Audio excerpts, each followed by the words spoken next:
எல்லோருக்கும் வணக்கம். ஏன் நிஃப்டி நீ எல்லாம் மனுஷனாயா? உனக்கெல்லாம் புல்தடிக்கு பயில்வான் பேர் வச்சதுல தப்பே கிடையாது. மதியம் 1 மணி வரையிலும் மிக அருமையாக பாசிட்டிவ் மொமெண்டம்ல இருந்த நிஃப்டி அப்படியே தடாலடியாக மிகப்பெரிய வீழ்ச்சி. உங்களுக்கு ஞாபகம் இருக்கா? ஒரு மிகப்பெரிய ஒரு வரலாற்று சம்பவம் என்பது இன்னைக்கு நடந்திருக்கு. அதாவது 25 வருஷமாக நிஃப்டியினுடைய எக்ஸ்பைரி என்பது வியாழக்கிழமை அப்படின்ற மாதிரி இருந்தது. இப்போ வீக்லி எக்ஸ்பைரி என்பது தற்போது செவ்வாய்க்கிழமையாக மாற்றி வைக்கப்பட்டுள்ளது. அப்போ அதுக்கு ஒரு காட்டு வேண்டாமா? திறப்பு விழாவை சரியான ஒரு விமர்சையாக பண்ண வேண்டாமா அப்படின்னு இன்னைக்கு நிஃப்டி வாலட்டிலிட்டியாக தொப்புன்னு கீழே விழுந்ததுக்கு மிக முக்கியமான காரணம் 25 வருடம் கழித்து அந்த நிஃப்டியினுடைய எக்ஸ்பைரி செவ்வாய்க்கிழமை என்று மாற்றி வைக்கப்பட்டுள்ளதான் மிக முக்கியமான ஒரு தகவல். இன்று சில பேர் வீடு மாற்றி பார்ப்பாங்க. மதுரையில் இருப்பாங்க, அப்புறம் பாம்பே போவாங்க, அப்புறம் வெளிநாடு போவாங்க, அப்புறம் மறுபடியும் வேறு ஏதாவது ஒரு நாட்டுக்கு அல்லது சிட்டிக்கு மாறிக்கிட்டே இருப்பாங்க. ஆனால் குடும்ப சண்டையோ அல்லது அவங்களுக்கு நல்ல காலமோ அது மட்டும் பிறக்காது அப்படின்ற மாதிரி இது எக்ஸ்பைரியினுடைய டே தான் மாறி இருக்கு. ஆனாலும் அந்த தத்துவம் ஒருத்தர் இழந்தாதான் இன்னொருத்தர் லாபம் எடுக்க முடியும். அதே மாதிரி செபியினுடைய டேட்டா அனாலிசிஸ் 100 பேர் ட்ரேட் பண்ண வந்தாங்க ஆப்ஷனில் அப்படின்னு பார்த்தோம்னா அதில் ஒரு 11 பேர் தான் ஜெயிக்கிறாங்க. மீதி 89 பேர் அவங்களுடைய பணத்தை கொண்டே அந்த மீதி 11 பேருக்கு கொடுக்குறாங்க அப்படின்ற தகவல் மட்டும் மாற போகிறதில்ல. நண்பர்களே, சமீபத்தில் திடீர்னு எந்த விதமான நியூஸும் இல்லாமல் இருந்தது. அப்புறம் ட்ரம்ப் அவர்களுடைய டேரிஃப்னால எக்ஸ்போர்ட் ரிலேட்டடான பங்குகள், திடீர்னு ஜிஎஸ்டி ரேட் கட்னால ஆட்டோத்துறை பங்குகள்லாம் திடீர்னு கொஞ்சம் வேகம் எடுத்து வயலண்டாக ட்ரேட் பண்ணாங்க. அதுக்கப்புறம் என்னடா இன்னைக்கு கொஞ்சம் நியூஸ் கம்மியாக இருக்கேன்னு பார்த்தா சுகர் செக்டரில் டக்குன்னு நியூஸ் விட்டாங்க. இப்போ மார்க்கெட்டே ரொம்ப ஆக்டிவாக இருக்குது. திடீர்னு பாருங்கள், இந்த கெய்ன்ஸ் டெக்னாலஜி போன்ற பங்குகள்லாம் இன்னைக்கு கொஞ்சம் ஆக்டிவ் ஆகிட்டாங்க. அதுக்கு என்ன காரணம் அப்படின்னு பார்த்தீங்கன்னா, செமிகண்டக்டர் ரிலேட்டடான பங்குகள் எல்லாம் அரசியல் சம்பந்தமாக ஏதாவது பேச்சுவார்த்தைகள் அதில் நடக்குமா அப்படின்ற மாதிரி திடீர்னு அந்த செக்டர் கொஞ்சம் ஆக்டிவேட் ஆயிடுச்சு. இதனால என்ன ஆயிருக்கு அப்படின்னு பார்த்தீங்கன்னா, சமீபத்தில் கீழே இருந்த கெய்ன்ஸ் டெக்னாலஜி மறுபடியும் வேகம் எடுத்து தன்னுடைய இந்த 2025 மிக முக்கியமான ஒரு இடத்துக்கு வந்திருக்கான். அப்போ உங்களுக்கு தெரியாதில்ல, இதுக்கு முன்னாடி அவன் எந்த ஒரு ஹைக்கு வர்றானோ அதன் பின்பு ஏதாவது ஒரு வால்டிலிட்டி இருக்கு. துரதிருஷ்டவசமா 3 வாலட்டிலிட்டி என்பது கீழ் நோக்கியே இருந்துருச்சு. இப்போ 4வது வாலட்டிலிட்டியும் கீழ் நோக்கி இருக்குமா அல்லது மேல் நோக்கி வருமா என்பது இதுக்கெல்லாம் 2-3 மாதம் வெயிட் பண்ணுமா அப்படின்றது டவுட்டு தான். ஏன்னா இது ரொம்பவுமே வாலட்டிலிட்டியான பங்கு. அப்போ இவன் 1 மாதம் அல்லது 2 மாதத்துக்குள்ளேயே இவனுடைய என்ன தகவல் அப்படின்றது தெரியப்படுத்திடுவானா, மேலையா கீழையா என்பது மிக விரைவாக தெரியப்படுத்துவானா அப்படின்றதான் இப்போ கேள்வியாக இருக்கு. டாய், நீங்கள் எந்த நியூஸ் விட்டாலும் எங்களுக்கு 10 பைசாக்கு பிரயோஜனம் இல்லை. எந்த செக்டரில் எங்களுக்கு தேவை நிஃப்டி என்பது வேற ஏதாவது பெரிய நியூஸாக ட்ரம்ப் அவர்களோ அல்லது வேற ஏதாவது நம்மளுடைய நாட்டில் உள்ள மிக முக்கியமான மந்திரிகளோ அமைச்சர்களோ ஏதாவது ஒரு நியூஸை வெளியிட்டு 25,000க்கு நிஃப்டி எப்போ மேலே வருதோ அப்போதான் மறுபடியும் போர்ட்ஃபோலியோ சந்தோஷமாக சிரித்து பேசும். அது வரைக்கும் இங்கே ஒன்றும் பெரிய பிரயோஜனம் என்பதே இல்லை. 25,000 தாண்டலினா நம்ம போர்ட்ஃபோலியோவுக்கு ஒரு மானம் மரியாதை என்பது இல்லை, வேற எதுவும் இல்லை. ஸோ 25,000க்கு கீழே இருக்கும் வரை அது ஒரு விதைக்கும் நேரமாக மார்க்கெட்டில் இப்போதைக்கு போயிட்டு இருக்கு. அந்த விதைக்கிறதுக்கும் பாருங்க, நல்ல ஒரு திடீர்னு ஒரு 22,000 20,000 போய் ஃபால் ஆச்சுன்னா எல்லாருமே சொல்லுவாங்க. நீங்கள் ரோட்டில் போகிறவங்களை நிறுத்தி கூப்பிட்டா கூட, ஏங்க மார்க்கெட் ரொம்ப சரிவடைஞ்சு 18,000 15,000 நிஃப்டி 20,000 போயிட்டு இருக்கே, அப்போ ஏறுமானா ஆமாம்மாங்க மேபி எதிர்காலத்தில் ஏறுங்கன்னு யார் வேணாலும் சொல்லுவாங்க.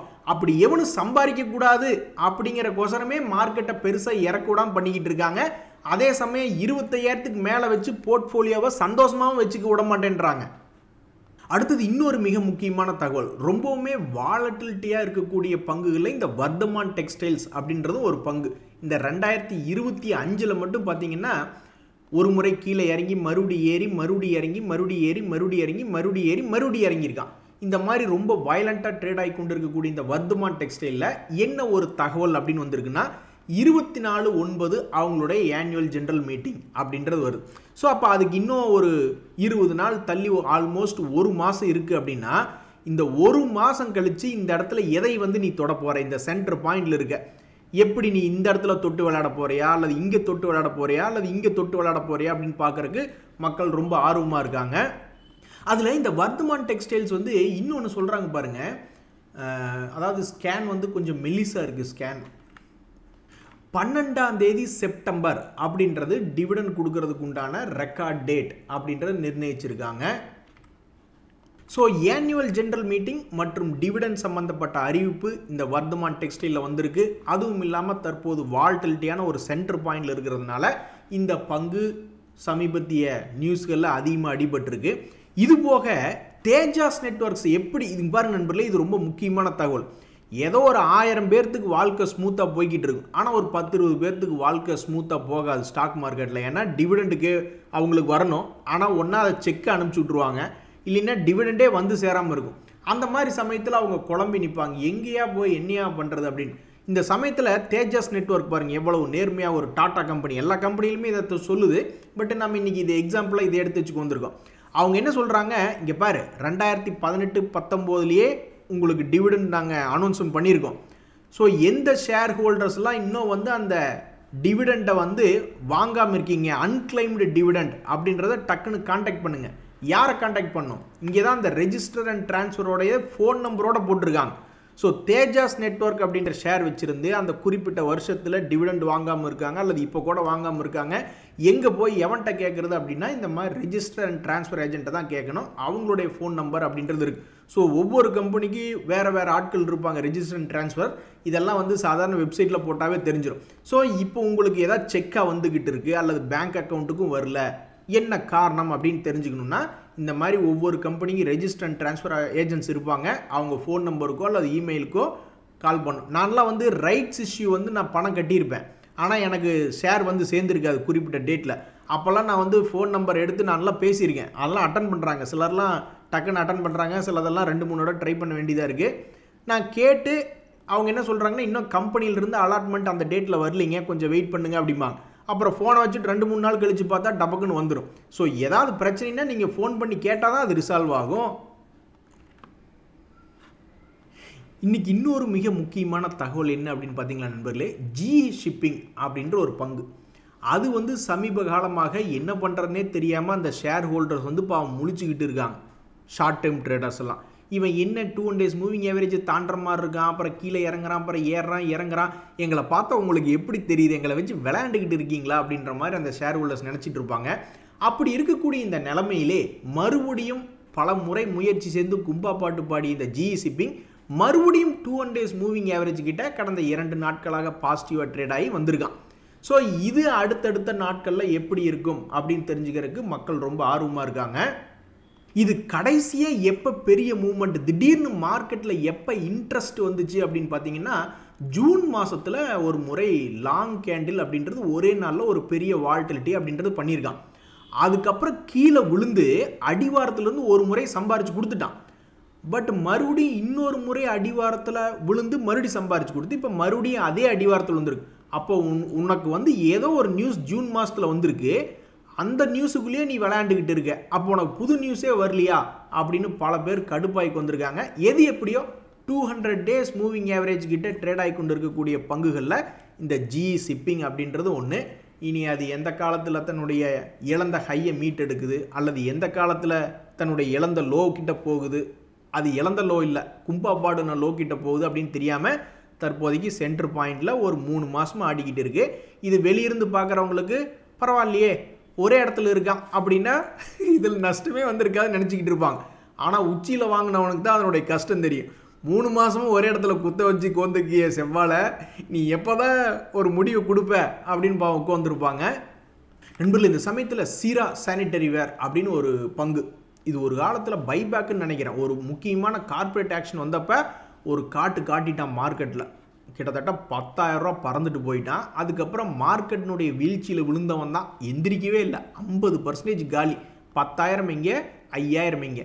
அதுக்கப்புறம் இப்போ இந்த 2025 திடீர்னு மானம் ரோசம் எனக்கு இருக்குடா அப்படின்ற மாதிரி 5,000 ரூபாய் ரேஞ்சிலிருந்து 7,000 ரூபாய் வந்த பிறகு எந்த மூவ்மெண்ட்டும் பெருசாக இல்லை. இவனும் 200 days மூவிங் ஆவரேஜை சுற்றியே ஒரு பாம்பு மாதிரி ட்ரேட் ஆகி கொண்டிருக்கக்கூடிய ஒரு பங்காக இந்த சானிட்டரி வேர் அப்படின்றது இருக்குது. இதில் வந்து இப்போ இன்றைக்கி என்ன ஒரு தகவல் வந்தது அப்படின்னு பார்த்தீங்கன்னா, அவங்க ஒரு டைவெஸ்ட்மெண்ட் பண்ணுறாங்க, இதன் மூலிமா அவங்களுக்கு 15 to 17 கோடி பணம் வருது அப்படின்ற ஒரு தகவல். ஸோ முக்கியமான 200 டேஸ் மூவிங் ஆவரேஜ் கிட்ட ட்ரேட் ஆகி கொண்டிருக்கக்கூடிய இந்த செரா சானிட்டரிவேர் அடுத்தடுத்த நாட்கள் என்ன பண்ணும், இவனுடைய வாழ்க்கையில் ஒரு கபி வந்து இப்போ பல பேர்த்தினுடைய வாழ்க்கையில் கபியே இல்லை அப்படிங்கிற மாதிரி இது ஒரு காலத்தில் வந்து பார்த்திங்கன்னா மே மாதத்தில் ஒரு மிகப்பெரிய ஒரு மூவ்மெண்ட். அப்போ சாதாரணமாக எல்லா ஷேர்களுமே மூவ்மெண்ட் காமிச்சிட்டு இருந்தது, அதனால் அது ஒரு பெரிய மூவ்மெண்ட்டாகவே எடுத்துக்க முடியாது. அதுக்கப்புறம் அதோட ஜூன் மாதத்தில் ஒன்று, அதுக்கப்புறம் ஜூலை மாதத்தில் ஒன்று அப்படின்னு இருந்தது. அதுக்கப்புறம் ஜூலை மாதத்தில் ஒன்றும் பெருசாக இல்லை, ஆகஸ்ட் மாதத்துலேயும் ஒன்றும் இல்லை, இப்போ செப்டம்பரே பிறந்துடுச்சு. 2 மாதமாக ஒரு பெரிய மூவ்மெண்ட் என்பதே இல்லாமல் இந்த செரா சானிட்டரிவேரில் இருக்குது. பட் தற்போதைக்கு டிவெஸ்ட்மெண்ட் அப்படின்ற நியூஸ் வந்துட்டதுனால ஏதாவது ஒரு மாற்றம் இருக்குமா, மேலேயோ அல்லது கீழேயோ ஏதாவது ஒரு சைடு போகுமா அப்படின்னு பல பேர் பார்த்துட்டு இருக்காங்க. நண்பர்களே, இப்போதான் ஒரு மிக முக்கியமான தகவல். அதாவது வாலட்டிலிட்டியாக சில நாட்களுக்கு முன்னாடி ஜேபி பவர்னு ஒரு பங்கு இருந்தது. அந்த பங்கு அதுக்கப்புறம் தொடர்ந்து சரிவடைஞ்சு அந்த நியூஸில் எதுவும் பாசிட்டிவிட்டி இல்லாமல் சரிவடைஞ்சு வந்தாலும் ஏதோ ஒரு காரணத்தினால ஒரு மாதமாக 200 டேஸ் மூவிங் ஆவரேஜை உடைக்கவும் மாட்டேங்கிறான். அதே சமயம் அதை சப்போர்ட்டாக எடுத்து மேலேயும் போக மாட்டேங்கிறான். என்ன உன் கணக்கு அப்படின்னு பல பேர் வந்து ஒரு மாதிரி கடுப்பாகி பார்த்துக்கிட்டு இருக்காங்க. ஒரு முடிவே எடுக்க மாட்டேங்கிறியே அப்படின்ட்டு. ஏன்னா ஒரு நல்ல பையன்தான், மாதம் 1 லட்ச ரூபா சம்பளம் வாங்குகிறான். பட் இருந்தாலும் ஜாதகத்தை தூக்கிட்டு இன்னும் சுற்றிக்கிட்டே இருக்கானே, 30 தாண்டுதே அப்படின்ற மாதிரி. இது மேலே பார்த்தாலும் 28 ரூபா அப்படின்றது 10 ரூபாய் தள்ளி இருக்குது. கீழே பார்த்தாலும் 12 ரூபா 8 ரூபா அப்படிங்கிறது அதுவும் ஒரு 10 ரூபா கிட்டத்தட்ட தள்ளி இருக்குது. ஸோ சென்ட்ரு பாயிண்டில் இருக்குது. ஸோ எந்த பக்கம் போனாலும் பெருசாக போகணுமே, அதனால் கம்முன்னு இங்கேயே உட்காந்துக்குவோமா, அப்போ தான் நம்மளை எவனு திட்டமாட்டான் அப்படின்ற மாதிரி உட்காந்துக்கிட்டு இருக்கா. ஏன்னா மேலே போயிடுச்சுன்னா கீழே வரும் அல்வா குட்டி மாதிரி அப்படின்னு சில பேர் காத்துட்டு இருப்பாங்க, அவங்களுக்கு சான்ஸ் போயிடும். அல்லது கீழே விழுந்துருச்சுன்னா மேலே இங்கே சிக்கினவங்க கண்டபடி பேசுவாங்க. அதனால் பேசாமல் கம்முன்னு நடுவுலேயே உட்காந்துட்டா யாருக்கும் பிரச்சனை இல்லை பாரு அப்படின்ற மாதிரி 2-3 மாதமாக எந்த முடிவும் எடுக்காமல் உட்காந்துக்கிட்டு இருக்கு. ஸோ அடுத்தடுத்து வரக்கூடிய மாதங்களில் வாட்ச் பண்ணுறதுக்கு ரொம்ப இன்ட்ரெஸ்டிங்காக இருக்கக்கூடிய பங்குகளில் இவனுடைய முடிவு என்ன, எந்த பக்கம் இவன் நகர்ந்து போக போகிறான் அப்படின்னு பார்க்குறக்கு ரொம்ப ஆர்வமாக இருக்குது. இன்னொரு பங்கு HSCL அப்படின்ற ஒரு பங்கு. நம்ம போய் மார்க்கெட்டில் தேடி தேடி பார்த்துக்கிட்டு இருப்போம், ஏதாவது ஒரு பங்கில் தகவல் இருக்கா, ஏதாவது ஒரு செக்டரில் நியூஸ் இருக்கா அப்படின்னு. அப்படி நியூஸ் இருக்கிற பங்குகள் வந்து ஒரு 2-3 நாள் ஆடிக்கிட்டு இருப்பான். சில பங்குகளில் வந்து நியூஸ் வந்துச்சா இல்லையான்னு தெரிஞ்சுக்கணுன்னா இந்த மாதிரி ஏதாவது லாங் கேண்டில் போட்டிருந்தா தான் அது மார்க்கெட்டில் ஏதோ ஒரு இன்ட்ரெஸ்ட் வந்து நியூஸ் வந்து ட்ரேட் ஆகிருக்காண்டோ அப்படின்னு நம்ம தெரிஞ்சுக்கலாம். அப்படி ஜூன் மாதத்தில் ஒரு பெரிய மூவ்மெண்ட் காமிச்சதான் இந்த ஹிமாத்ரி ஸ்பெஷாலிட்டி கெமிக்கல் அப்படின்ற பங்கு. அவனும் வந்து அந்த நியூஸ் வந்த இடத்துக்குள்ளேயே சுற்றிக்கிட்டு இருக்கான். ஒரு நியூஸ் வந்து பெரிய மூவ்மெண்ட் அப்படின்றது காமிச்சிருக்கு. அதுக்கப்புறம் 4-5 மாதம் ஆச்சு, அதுக்குள்ளேயே விளையாண்டுக்கிட்டு இருக்கான். டேய், நீ ஒன்றா கீழிருந்து உன்னுடைய கேண்டிலுடைய ஹைக்கு வா, அது கிட்டத்தட்ட ஒரு 60-70 ரூபா, ஆல்மோஸ்ட் ஒரு 20% தள்ளி இருக்கு. இல்லையா மரியாதைக்கு 52 வீக் லோக்கு வா, அதுவுமே ஒரு 20% என்பது தள்ளி இருக்கு. ஸோ எந்த பக்கம் பார்த்தாலும் ரொம்ப பெரிய மூவ்மெண்ட்டாக இருக்க நீ ஒரே இடத்துல இருந்தால் இது நியாயமா தர்மமா அப்படின்னு இந்த HSCL அப்படின்ற பங்கை பல பேர் யோசனை பண்ணி பார்த்துட்டு இருக்காங்க. நண்பர்களே, இப்போ வீடியோவினுடைய நிறைவு பகுதிக்கு வந்துட்டோம். ஒரு பங்கு என்னென்னா மேலே ஏறி ஒரு மாதிரி லாங் கேண்டில் அப்படின்னு போட்டு வச்சுக்கு வந்திருக்கு. இன்னொரு பங்கு என்னென்னா கீழே இறங்கி அங்கே ஒரு லாங் கேண்டில் அப்படின்னு போட்டு வச்சிருக்கு. இதனால் என்ன ஆயிருக்கு அப்படின்னு பார்த்தீங்கன்னா, திடீர்னு ஏதோ ஒரு பெரிய மூவ்மெண்ட் என்பது இந்த ஸ்டாக்குகளில் வந்திருக்கு. அதுக்கப்புறம் ரொம்பவுமே பொறுமையை சோதிக்கிற மாதிரி ஒரே இடத்துல உட்காந்துக்கிட்டு இருக்கான். இது மார்க்கெட்டில் இருக்கிறவங்களுக்கு பிடிக்கல. எல்லாத்துக்குமே தெரியும், ஸ்டாக் மார்க்கெட்டில் 365 நாள் இருக்குது அப்படின்னா 330 நாள் அவன் புளி மூட்டையை தான் அடுக்கி வச்சுட்டு கொண்டிருப்பான், சக்கரை மூட்டையை அடுக்கியே வைக்க மாட்டான். ஏதோ ஒரு 10 நாள் 20 நாள் திடீர்னு என்னைக்காவது ஒரு நாள் மூவ்மெண்ட் காட்டுவாங்க. ஒரு உதாரணத்துக்கு இந்த கல்யாண் ஜுவல்லரி இந்த 2025 4 நாள் தான் அவன் பாட்டுக்கு 50% சம்பாரிச்சு கொடுத்துருக்கான். ஒரு முறை 400 to 600. அதுக்கப்புறம் ஒன்றுமே அதில் விஷயமே இல்லை. அதுக்கப்புறமே ஒன்றும் பெரிய விஷயம் இல்லை. இது ரொம்ப ஸ்லோவாக 3 மாதம் சேர்ந்து ஏறின ஒரு 50% பக்கம். ஸோ அப்போ ஒன்றுமே விஷயம் இல்லை. ஆக மொத்தம் இந்த வருஷத்துலேயே 2025 திடீர்னு ஒரு வாரத்துக்குள்ளே சந்தோஷத்தை கொடுத்தது ஒரே ஒரு முறை தான் நடந்திருக்கு. அப்போ இன்னும் ஒரு முறையை நீங்கள் பண்ணிங்கன்னா எங்களுக்கு நல்லா இருக்குமே அப்படின்னு சில பேர் பார்த்துட்ருக்காங்க. உங்களுக்கு திருப்பி நல்லது பண்ணிக்கிட்டே இருப்பாங்களா? அப்போ கீழ் ரேட்டில் வாங்கலான்னு உட்காந்துக்கிட்டு இருக்கவங்களாம் என்ன பண்ணுறது அப்படின்னு எப்படா கீழே விழுகுன்னு பார்க்கக்கூடிய ஆட்கள் இருக்காங்க. ஸோ ரொம்பவுமே சென்டர் பாயிண்டில் இருக்கக்கூடிய இந்த பங்கு இதுவும் சாதாரண விஷயம் இல்லை. இதனுடைய சமீபத்திய ஹை 600 ரூபாய்க்கு மேலே இருக்குது. ஸோ அதுவும் 100 ரூபா தள்ளித்தான் இருக்குது. இதனுடைய சமீபத்திய லோவும் 400 ரூபாய்க்கு பக்கத்தில் இருக்குது. அதுவும் 100 ரூபா தள்ளித்தான் இருக்குது. அப்போ நீ என்ன பண்ண போகிற?